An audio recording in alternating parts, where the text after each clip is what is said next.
Chapter 3.1, Part 6, I believe we're at. Yeah. Okay, so we looked at a figure here, our Aphrodite / Venus. Remember, it's the same goddess, just different name in the Roman culture. So we're going to look at this Exechius, potter and painter. So we know some names back in 530 BC, so this is 2,500 years old. We do know some of the names because the workshop was so big. This is called an amphora, this piece. And we're also going to look at a crater. So this is a crater. These shapes have certain specific names. The pottery was so popular and mass-produced that they have certain names and designations for the work. So this one is called black on red ware. And then the other one we're going to look at is red on black. But this is, it can be redder than this. It's kind of deceiving here because this looks kind of more beige. But these were made in workshops, and so somebody would make, for instance, and this is how pottery is made as well today at times, depending. So this handle was made by somebody, the bottom was made maybe in a mold, and then this part was made separately. So it's all put together, and then somebody else paints it, if that makes sense. So the black figures are painted on in black slip, and the background over here. This is a beige kind of colored clay, so that's the actual clay color, if that makes sense. Then all these details are put on with a brush. And then there's a little bit of incising to pull back out some lines cut back into the black. That's called sgraffito, and we're going to look at that a little bit more closely in the other example. But very highly skilled tradespeople. So we have a sense of depth here because we've got some of the drawing here. And oh, and by the way, so we have Achilles here on the left and Ajax on the other side, and they're playing dice. Obviously, it's a time of war, and they're just taking a little break. But it looks very much like it might at any campsite or, you know, off-duty kind of military person playing a game. So an amphora is a long body with two handles, and it's used to carry and store goods, sometimes water, wine, whatever. But usually, you know, it would be able to be held on the sides by the handles. Black figure. So now we're going to look at red figure. Okay, so this gets more complicated because the whole thing is painted black, and then the red figures are scratched out, called sgraffito. Now, a little bit of line is going to be drawn back in, perhaps, but what the goal is here is to leave some areas so that line might be reverse engineered. How do you explain? It's hard to explain without showing it. But say this is all covered in black, then you're scraping away all this material here, and then you go back in and put in a little bit of line with the brush, or if you did it cleanly enough, you don't have to go back in. But generally speaking, this would be the same color clay covered in black, and then the figures show up in a lighter color. Now we're going to backtrack. This is painted on black, and then I think you can see some of the sgraffito down here on the thigh that shows a little bit better. It's hard to see in the book. I don't see it very well. Okay, so this is red on black. A little bit later, after Ezechius, so we're into Euphronius working with another potter.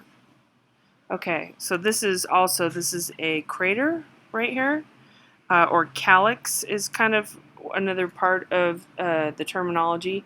There's handles over here on the side. They're lower down, so this might be more of a maybe like a punch bowl kind of a thing. So it's mixing wine and water, and cups are dipped in as ladles. So this would be sort of like, I don't know, I wouldn't say for sure because I don't know their culture, but maybe in the middle of the table, everybody comes up, takes their cup, dips it in, and walks away and drinks the wine mixed with water. That is a very common way to drink water and wine in classical Greece. You have to remember, they don't have a purification process for water. Water is not trusted really until the 20th century. People drink more wine and beer as a staple. They don't really drink that much water. Okay, so we're going to look at these two forms here, these two different youths, and how much they changed through time. So this is a Roman copy of a Greek original again. Remember, a lot of the Greek stuff is gone, and this is what we have. So in this case, we're looking at the archaic style versus the classical style.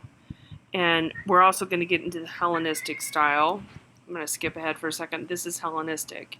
So we have three basic styles in ancient Greece. The first one are kouros on the left. This is called a kouros. Notice how much it looks like an Egyptian figure with the hands down by the sides and the way it's walking forward very stiffly. So if you viewed it from the side, it would look like that Egyptian stance that is painted. Mostly Egyptian sculptures have their feet together, but at any rate, it's much stiffer and stylized, not a lot of detail in the face. And the body is abstracted to a degree and exaggerated. Okay, remember nudity, and same thing here with our crater. These are wrestlers here, or guys at a sporting event. They're naked.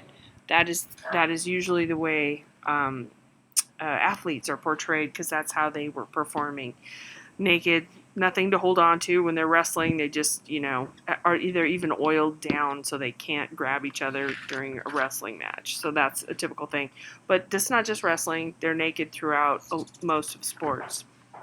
Okay, so we're in this archaic period, and you could look at some of the earlier work of sculpture of Khafre from a little ways back with the Egyptians. But you can see how it's quite stiff, but we're getting into a little bit of a smile here. The hair is got this weird sort of pattern. It's sort of stylized there, and the hands are right by the sides. Okay, then we get into the Greek statues where we get our contrapposto. We saw this back with our Aphrodite/Venus, and now we're seeing this with a Doryphoros of Polykleitos. Okay, this is a later piece, but remember, this is a replica of an earlier piece. So we're not too far apart in terms of years. So this is 590 BC, this piece. Then this is 120 BC. So, well, it's 400 years later, plus or minus. And we see the contrapposto, the S-curve. So this shoulder isn't as low as sometimes you'll see, but this is lower shoulder, and then we come to the hip, and then we make our S-curve here. So that's what we're looking at with contrapposto.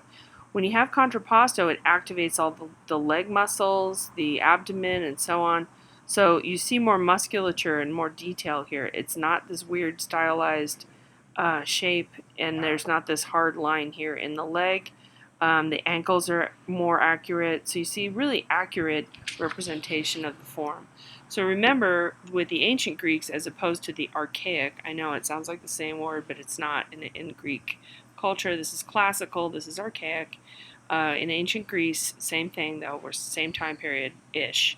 So with ancient Greece, the athlete and the physical perfection is admired. So the kouros for our left example is a male youth, and our Polykleitos is these idealized proportions that we get into, and we talked about contrapposto. So Polykleitos developed these canon for idealized proportions, five heads for the body, 1, 2, 3, 4, 5, roughly. So that's how our proportions are supposed to be. All right, so the Laocoon and his sons, this is Hellenistic.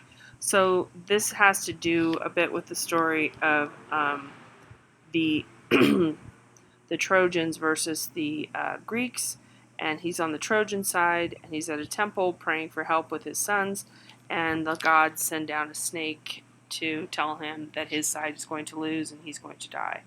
So this has a lot more energy and emotion and musculature than we looked at here. What's happening is the taste, or the decision to show action, is more common in the Hellenistic style. So we're in the Hellenistic style, Helen of Troy. That is where the name comes from. So this is emotional. We're showing some expression in the face. Again, realistic musculature. Everything is very detailed and fine here. Gorgeous carving. Absolutely amazing and stunning. And it's got a lot of twisting and turning. The body is not straightforward now. We're moving around. We're action. There's something happening. So we're depicting action here. Okay, so same idealized, but with dramatic tension and movement. And this piece was unearthed in Rome, and but again, it's Greek. I know it's Greek influence, and it's in this one also is a copy as well. But it was unearthed in the Renaissance, and that is what influenced Michelangelo and a lot of other artists. So his son are attacked by sea serpents sent by Poseidon to tell him he's lost the war. Okay, Etruscan art, we're backtracking a little bit here. We're in Rome. We've left Greece, and now we're in Rome. So these are some successful seafarers, traders, and so on. And this is before Rome really gets formed, but this is the basis of some of the culture and the development. So the precursor here, beautiful tomb chambers, but the artwork is a little cruder than once we get into the Roman era. So this is 500 BC, similar to timeline to our Kouros of our archaic period. This is in Rome, though. Okay, so we're in Italy. So Roman kind of means Italy in general. Roman is beyond the city of Rome, but that's the capital. All right, so we see an Etruscan banquet. Don't get confused. This is Etruscan. Sometimes in the book it doesn't really, have the cutoff on the same page as the image, but this is Etruscan art, and the Etruscan tomb chambers are highly decorated. And the big thing for the Etruscans are they want to show themselves how they would be in life. So they're eating, they're at a banquet, they're enjoying themselves. So it's not stoic and depressing with their funeral rites and so on. The idea is that they would show themselves as they live during their lifetimes. Oh yeah, and the Etruscan women held a higher status than other women in the ancient world, and you'll see that they're placed as equals, and the sizes, they're right next to their husbands. You can't see this that well, but that would be a man with the darker skin and the woman with the lighter skin. That's very typical of various cultures because the man is generally more outdoors. But also, you'll see this in some of the other sculptures as well, but they are the same size and they're near them. Okay, so there's no hierarchical scale. So Roman art, moving forward, absorbed a lot of their artistic traditions. So of the Etruscans and then also of the Greeks. This is really all about the Greeks, the gods, the Corinthian order, and the ideal proportion. That's all the Greek stuff that they absorbed. Okay, and then their Roman